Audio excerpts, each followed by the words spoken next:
There is a very common mistake in spirituality, and it's a trap, especially that a lot of beginners fall into. And it's actually not just within the spiritual world of practice and the occult, it's actually in life altogether. This is like a life hack that I'm about to tell you, and it has to do with being free, mentally and physically and spiritually. Here's how it's done. Do not be a slave unto your words, and do not pledge allegiance to the concepts in your mind.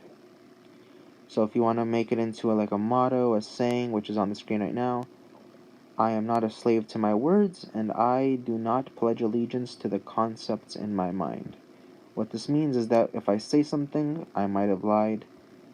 I don't have to follow through with my words. If I say something I'll regret, I don't have to do that. I'll regret it. So that's not good to say something and follow through with it if it screws you over. So you're not a slave to your words. And the second one is, I do not pledge allegiance rather to the concepts in my mind. So one day you're this religion, next day you're this religion. If you want to be free, you have to live by these rules, because you can try to build an identity and build up this solid brick building of like, this is who I am, I'm this religion, or I believe this, or this is my stance on this. But at the end of the day, you are like a flag blowing in the wind. You're not a brick house.